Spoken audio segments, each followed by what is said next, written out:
So I've been making a vertical slice, and if you don't know, a vertical slice is a kind of showcase of all of a game's features. Not everything has to be finished, but there should be at least a sample of just about everything that's going to be in the final game. If you're like me, you might need to make a vertical slice as a kind of proof of concept for publishers and grant committees to look at. After all, people aren't going to fund your game if they have no idea what it is. Well, I finally finished my vertical slice, which means I have a bunch of new features to show you. Welcome to another devlog for AAA Simulator, the Tycoon roguelite where employees don't matter, until they do. If you don't know, AAA Simulator is a game where you take on the role of a CEO at a game studio. Your one goal is to satisfy your shareholders so they don't fire you, and you do that by meeting their profit goals every quarter. To do that, you need to respond to random events by hiring and firing people, but you also have experts at your disposal. Experts have different abilities which can modify your stats, which are things like hype, labor output, and sales. So it's like a Tycoon game with casino roguelite mechanics added in.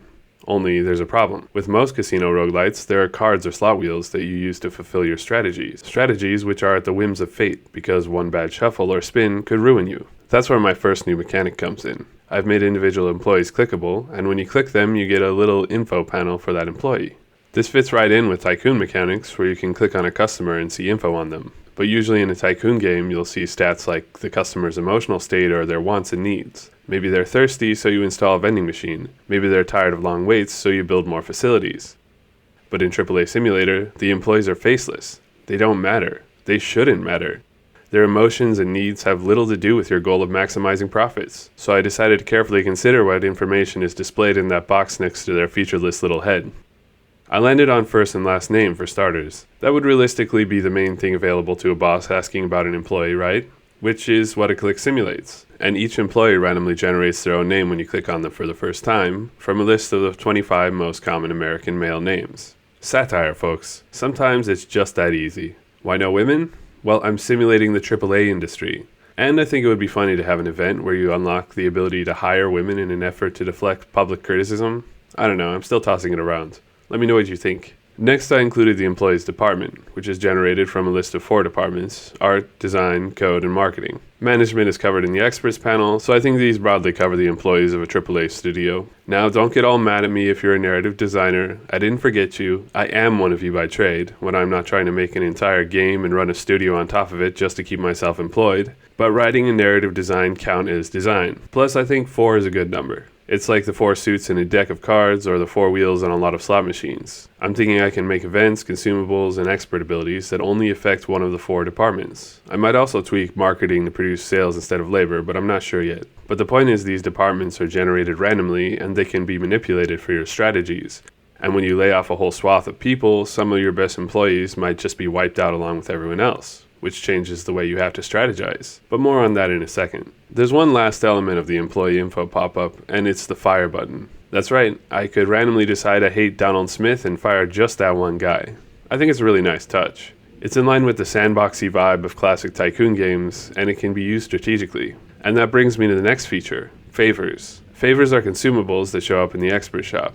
I think there's something off about the look of them right now, so I'll be working on that, but their functionality is pretty cool. You buy them, use them, and then they're gone. They're consumables, like I said. These are my way of letting the player interact with the employees directly and give them buffs.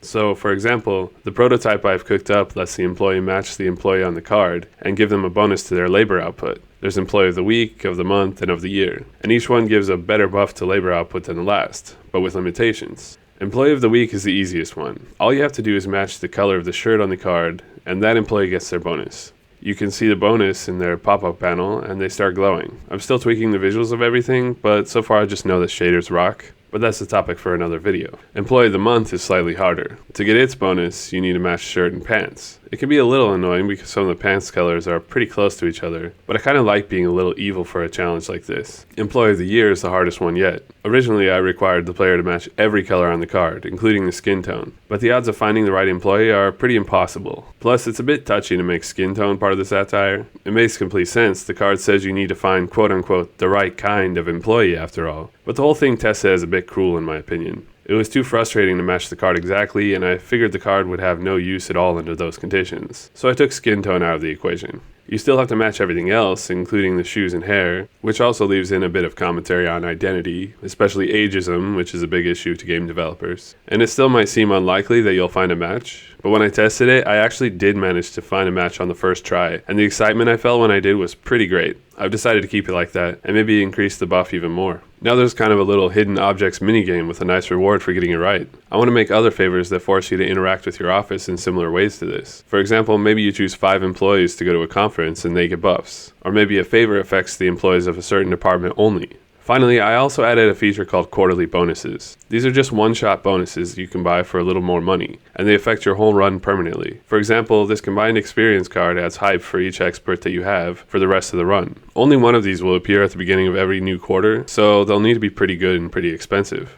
And with these, all the core mechanics are in place. There are still things missing, the biggest one being sound and music, and along with those, I want to get some really good UI juiciness going with flashing lights and movement. I'm hoping to create a rhythm with the score counting up each day to give good player feedback and really make the casino mechanics sticky. There are also permanent upgrades that you'll be able to add to the office, which aren't in the build yet, but I think they'll be necessary to round out the Tycoon half of the equation. But I think this is good enough for a vertical slice. With this, I can pitch for funding and hopefully get the vibe and mechanics across to whoever's playing it.